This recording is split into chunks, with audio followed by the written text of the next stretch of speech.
परिवहन मंत्री प्रताप सरनाईक सध्या बोलतात, थेट जाऊया.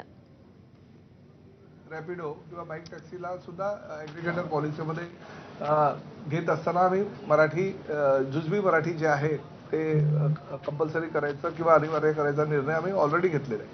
परंतु रिक्षा टॅक्सी चालकांसाठीचा जो निर्णय होता आणि त्या संदर्भात जी कालची बैठक होती त्या बैठकीमध्ये सगळ्यांनी मागणी केली होती.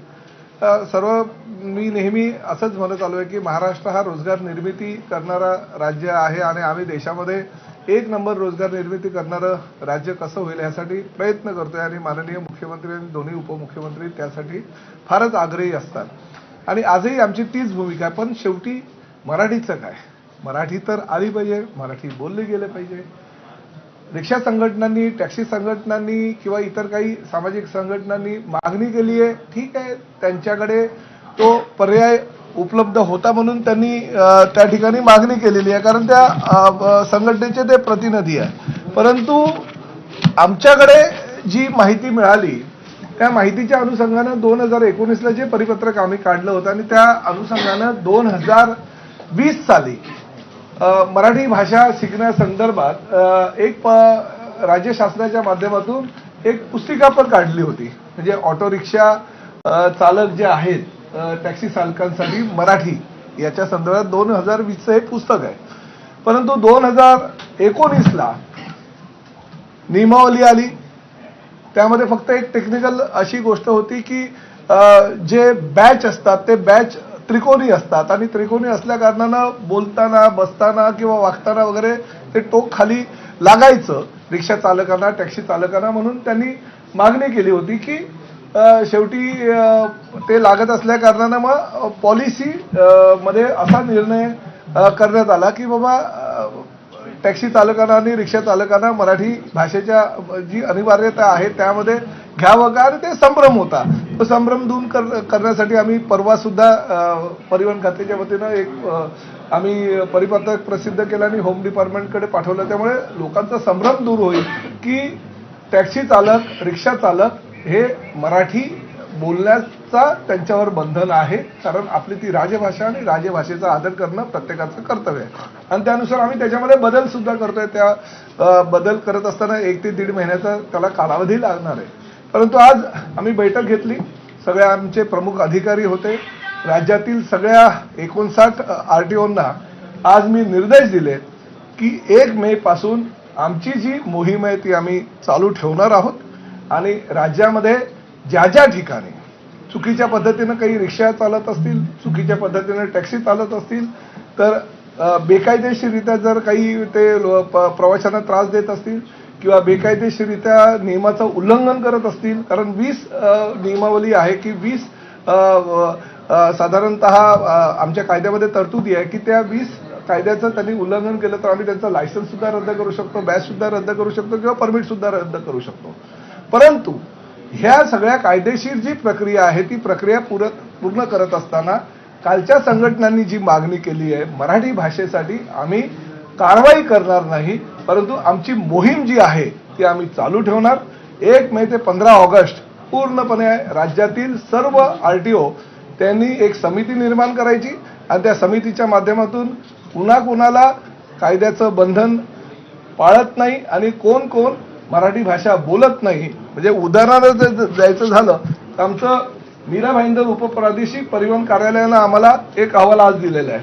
त्या अहवालामध्ये त्यांनी आम्हाला काय काय तपासणी केली, कशा पद्धतीनं तपासणी केली, तपासणी केल्यानंतर त्यांच्या निदर्शनास काय आलेलं आहे तर त्याची माहिती दिली आणि त्या माहितीच्या आधारे म्हणजे ही आम्ही मीरा भाईंदरला तपासणीची मोहीम चालू केली होती की आमचे सहकारी आमदार नरेंद्र मेहता यांनी एक पत्र दिलं होतं 2 फेब्रुवारी रोजी, 2 मार्च रोजी, आणि त्या पत्राच्या आधारे आम्ही ही चौकशी चालू केली. आणि ती जी चौकशी आहे त्या चौकशीमध्ये आमच्या वायू पथकाने तपासणी केलेल्या एकूण ऑटो रिक्षा होत्या 3443. तपासणी दरम्यान मराठी भाषेचे ज्ञान सिद्ध न करू शकणारे ऑटो रिक्षा चालक होते 565. आता कागदपत्राची वैधता संपुष्टात आलेल्या ई-चलन प्रणालीद्वारे आम्ही दंड आकारणी केलेली. म्हणजे कारवाई आमची याच्यामध्ये चालूच होती आणि कारवाईमध्ये आम्ही जवळजवळ 87,000 रुपयाचा त्यांच्याकडनं दंड वसूल केलेला आहे. परंतु आता 1 मे ते 15 ऑगस्ट चुकीच्या पद्धतीनं कोणी जर गाड्या चालवत असतील, नियमाचा भंग करत असतील तर त्यांचं आम्ही कारवाई करणार. जर बेकायदेशीरित्या ते वाहतूक करत असतील, वाहतूक परिवहन सेवेच्या नियमाला बगल देऊन ते सर्वसामान्य जनतेला फसवत असतील, त्रास देत असतील तर त्यांचं लायसन्स रद्द करण्याचा अधिकार परिवहन विभागाला आहे आणि परिवहन विभाग ते लायसन्स रद्द करेल. फक्त काल ज्या आमच्या सगळ्या लोकांनी मागणी केलेली आहे की मराठी भाषेचा आम्हाला आदर आहे, मराठी भाषा आम्ही शिकायला तयार आहोत, तर त्यांना आम्ही असं सांगितलेलं आहे सगळ्या आरटीओंना की मराठी भाषा शिकण्याची जर कोणाची तयारी असेल तर तुम्ही शिकायला सुद्धा त्यांना आरटीओ कार्यालयामध्ये जागा उपलब्ध करून द्या, त्यांना शिकवा. काही पुस्तिका त्यांना हवी असेल तर ती पुस्तिका द्या. आणि प्रत्येक आरटीओने एक कमिटी तयार केली आणि त्या कमिटीच्या माध्यमातून ही 1 तारखेपासूनची जी मोहीम आहे ती मोहीम आमची पुढे चालू राहणार आहे. किती दिवस तुम्ही देणार शिकण्यासाठी? मुदतवाढीच्या बाबतीत नाही, बघा कायदेशीर कारवाई तर आम्ही करणारच. फक्त मराठीच्या मुद्द्यासाठी आमचे आरटीओचे अधिकारी त्यांना शिकवतील. 1 मे ते 15 ऑगस्ट पर्यंत आम्ही ही मोहीम करणार आहोत आणि त्या दरम्यान त्यांनी शिकायला हवं. जर त्यांना काही मुदतवाढ हवी असेल तर त्या संदर्भात आम्ही निर्णय घेऊ. परंतु ह्या दरम्यान आमचे आरटीओचे अधिकारी सुद्धा कोकण मराठी साहित्य परिषद आणि मुंबई मराठी साहित्य संघ या 2 संस्थेच्या माध्यमातून आम्ही शिकवणार.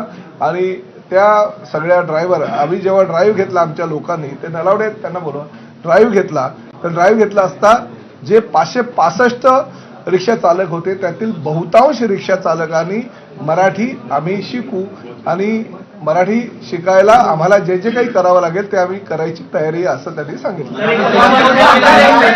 बोला. मराठी प्रश्न आहे. 1 मे ते 15 ऑगस्ट पर्यंत या कालावधीमध्ये जर मराठी भाषा बोलता आली नाही तर त्याचं लायसन्स रद्द होणार की नाही? लायसन्स त्याचं मराठी भाषेवरनं रद्द होणार नाही, परंतु त्यांनी बेकायदेशीर जर काही कृत्य केलं असेल, त्यांनी चुकीच्या पद्धतीनं कागदपत्र सादर केली असेल, आरटीओच्या नियमानुसार जर तो वागला नाही, अनेक 20 आमच्यामध्ये 20 कलम आहेत, त्या 20 कलमांच्या आधारे जर तो चुकीच्या पद्धतीने काही करत असेल तर त्याचं लायसन्स रद्द करायचा अधिकार आम्हाला आहे. ते आम्ही कुठल्याही प्रकारे त्यामध्ये हयगय करणार नाही. काल जी बैठक झाली त्या बैठकीमध्ये काही नेत्याने आम्हाला सांगितलं ना, सरसकट ती मराठी भाषा ठीक आहे, परंतु बाकीच्याही काही तुम्ही ज्या त्रुटी आहे त्या त्रुटीकडे तुम्ही बघू नका, तुम्ही कागदपत्राची पाहणी करू नका, तुम्ही आता डोळे झाक करा. हे होणार नाही.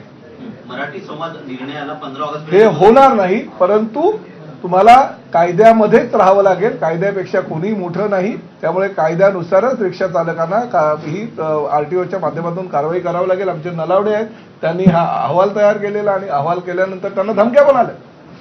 यांना धमक्या आल्या, कोण मोठे मोठे भाई लोकांची धमकी आली. मी त्यांचं कौतुक केलं, अभिनंदन केलं, कारण एवढ्या धमक्या आल्यानंतर सुद्धा आमच्या आरटीओच्या अधिकाऱ्यांनी पूर्णपणे त्यांना जी जबाबदारी दिली त्या जबाबदारीचं पालन केलं आणि जबाबदारीचं पालन करून त्यांनी एक चांगला अहवाल आमच्याकडे दिला. कारवाई सुद्धा केली. जे बेकायदेशीर काही कृत्य केलं त्याच्यावर कारवाई सुद्धा केली. 87,000चा दंड सुद्धा वसूल केला आणि 565 अमराठी रिक्षा चालकांचा जबाब घेतला.